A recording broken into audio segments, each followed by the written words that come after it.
اعوذ باللہ من الشیطان الرجیم بسم اللہ الرحمن الرحیم الحمدللہ رب العالمین الصلاۃ والسلام علی رسول اللہ صلی اللہ علیہ وسلم رب اشرح لی صدری ویسر لی امری واحلل عقدۃ من لسانی یفقہوا قولی۔ السلام علیکم رحمۃ اللہ وبرکاتہ۔ سب جنوں کو تمہیں بھی یہ ویڈیو دیکھنے کے پہلے درود اور سلام پڑھ کو یہ ویڈیو دیکھنا شروع کرو۔ آج کا 5 منٹ کا مدرسہ کو اب چلتا ہے 12واں مہینہ ذی الحجہ کا 20 تاریخ کے بارے میں انشاءاللہ 10 حدیث ہیں اسے معلوم کر لینے کی کوشش کریں گے۔ پہلی بات اسلامی تاریخ کے بارے میں آج ہمیں بات کرتے ہیں حضرت جلال الدین رومی علیہ رحمۃ اللہ کی علمی خدمت کے بارے میں۔ علیہ رحمۃ اللہ کر کو ہمیں چند دن سے پڑھتے چھیں صحابانوں کے بعد دیتے جیسے صحابان کو رضی اللہ عنہما بولتی، ان کے بعد علم کے واسطے دین کی خدمت کرے اس والوں کو علیہ رحمۃ اللہ کے لقب سے ہمیں بات کرتے ہیں آج ان کے بارے میں۔ مولانا جلال الدین رومی علیہ رحمۃ اللہ 40 سال میں تمام علوم اسلامیہ کی تکمیل کر کے درس اور تدریس، واضح اور نصیحت، فتویٰ نویسی اور علم دین کی خدمت میں مشغول تھے کہ شمس تبریز کو ان کے شیخ کمال الدین جندی نے حکم دیا کہ روم جا کر ایک دل جلے کو روشن کراؤ۔ وہ حکم سنتے ہی چل دیے اور رات کے وقت ایک مسافر خانے میں ٹھہر گئے۔ سامنے ہی بلند چبوترے پر شہر کے بڑے لوگ تفریح کے لیے بیٹھے تھے۔ چبوترا کا تو بیٹھنے کی جگہ بولتے نہیں، سب جنے بڑے دن مل کو بیٹھتے سو جگہ وہاں بیٹھے تھے۔ حضرت شمس بھی اسی چبوترے پر بیٹھا کرتے۔ مولانا روم نے یہیں ان سے ملاقات کی اور ایک دوسرے کو پہچانا۔ دونوں بزرگ 6 مہینے تک صلاح الدین زرکوب کے حجرے میں کہتے ایک چھوٹے سے کمرے میں مجاہدہ کرتے رہے۔ اس کے بعد آپ پڑھنا پڑھانا چھوڑ کر شمس تبریز کی خدمت میں رہنے لگے۔ ایک لمحے کے لیے بھی جدا نہیں ہوتے تھے۔ پورے شہر میں شور برپا ہو گیا کہ ایک دیوانے نے مولانا پر ایسا جادو کر دیا ہے کہ اب وہ کسی کام کے نہیں رہے۔ شمس تبریز فتنے کے خوف کی وجہ سے وہاں سے چلے گئے۔ جدائی کے اس غم میں جلال الدین رومی کسی سے کچھ نہیں بولتے تھے۔ جب کبھی زبان کھلتی تو اشعار پڑھتے تو شاگرد ان کو لکھ لیا کرتے، جو جمع ہو کر یہی اشعار مثنوی بن گئے، جن کے ذریعے عقائد اور کلام کے بحث، معجزے اور تصوف، توحید اور عبادت، فلسفہ اور اخلاق اور سائنس جیسے علوم کے دلکش انداز میں تشریح کی گئی ہے۔ ان علوم سے پتہ چلتا ہے کہ مثنوی صرف تصوف ہی کی کتاب نہیں بلکہ علم کلام کا بھی بہترین مجموعہ ہے۔ بالآخر 5 جمادی الثانی 670 پر 2 ہجری اتوار کے دن علم کا یہ آفتاب بھی ہمیشہ کے لیے غروب ہو گیا۔ دوواں قصہ حضور صلی اللہ علیہ وسلم کا معجزے کے بارے میں، ایک چمتکار کے بارے میں۔ نبی کریم صلی اللہ علیہ وسلم کے اہل خانہ کی غیبی تعزیت، اہل خانہ کا تو گھر والوں کی تعزیت کا تو تسلی دینے کے بارے میں بولتے ہیں۔ حضرت جابر رضی اللہ عنہ بیان کرتے ہیں کہ جب نبی کریم صلی اللہ علیہ وسلم کی وفات ہو چکی تو آپ کے اہل بیت کی تعزیت ملائکہ نے بھی کی۔ اس وقت صرف ایک آواز آتی تھی مگر کوئی شخص نظر نہیں آ رہا تھا، اور تعزیت کے الفاظ یہ تھے، تعزیت کا تو تسلی دینے کے الفاظ ہیں، کیا کہتے وہ اے اہل بیت السلام علیکم ورحمۃ وبرکاتہ.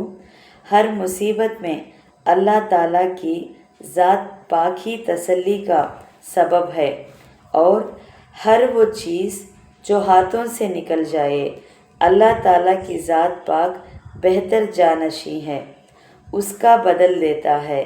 لہٰذا صرف اسی پر بھروسہ رکھو اور اللہ ہی سے ثواب کی امید رکھو، کیونکہ حقیقی محروم تو وہ ہے جو ثواب سے بھی محروم ہو جائے. تم کو صبر کا ثواب ضرور ملے گا، تم محروم نہیں ہوگے. السلام علیکم ورحمۃ اللہ وبرکاتہ.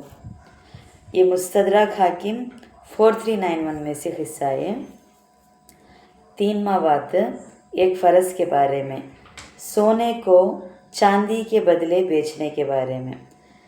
رسول اللہ صلی اللہ علیہ وسلم نے ایک حدیث میں خریدنے اور بیچنے کے کچھ معاملات کا ذکر کرنے کے بعد فرمایا، تم سونے کو چاندی کے بدلے نقد جیسے چاہو بیچو، نقد کا تو پیسے کیش کے ذریعے سے، اور گیہوں کو کھجور کے بدلے نقد جیسا چاہو بیچو، اور جو کو کھجور کے بدلے نقد جیسا چاہو بیچو.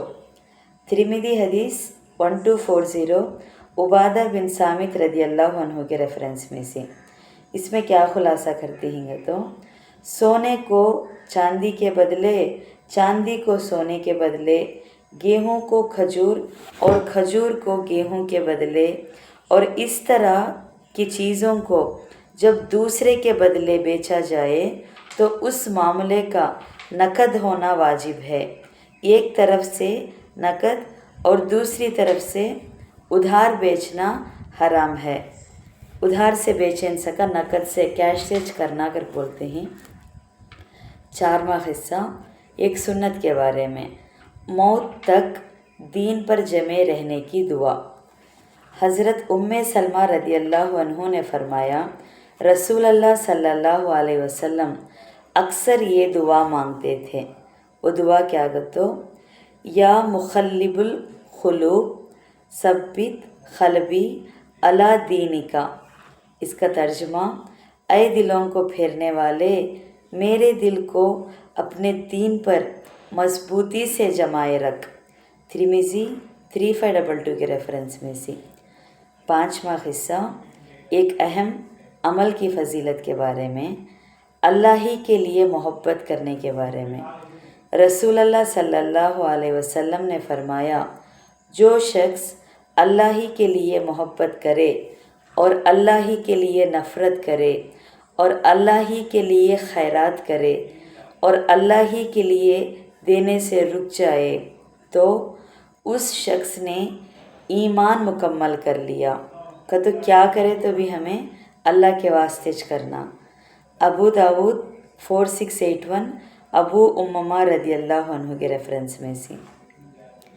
6واں حصہ ایک گناہ کے بارے میں، مکروہ اوقات میں نماز پڑھنا. مکروہ اوقات میں کہتے مکروہ کے 3 ٹائمنگ ہیں، وہ ٹائم پہ نماز پڑھنا نہیں کہتے. وہ کون سے ٹائمنگ دیکھیں گے. عقبہ بن عامر رضی اللہ عنہ بیان کرتے ہیں کہ رسول اللہ صلی اللہ علیہ وسلم نے ہمیں 3 وقتوں میں کوئی بھی نماز پڑھنے اور میت کو دفن کرنے یعنی نماز جنازہ پڑھنے سے منع فرماتے تھے. ایک تو اس وقت جب سورج کی شو ظاہر ہو اور وہ نکل رہا ہو، یہاں تک کہ ایک نیزے سے باقدر اونچا ہو جائے. دوسرے اس وقت جب دوپہر کا سایہ ٹھہر گیا ہو، یعنی ٹھیک دوپہر کے وقت یہاں تک کہ سورج ڈھل جائے. اور تیسرے اس وقت جب سورج جھک کر ڈوبنے کو ہو، یہاں تک کہ پوری طرح ڈوب جائے. صحیح مسلم حدیث میں 1966 کے ریفرنس میں سے. یہاں 3 وقتہ میں نماز پڑھنا نہیں، دفن بھی کرنا نہیں، جیسا جنازے کی نماز ہوتی نہیں وہ بھی نہیں کرنا. کو سے وہ 3 وقت آگا تو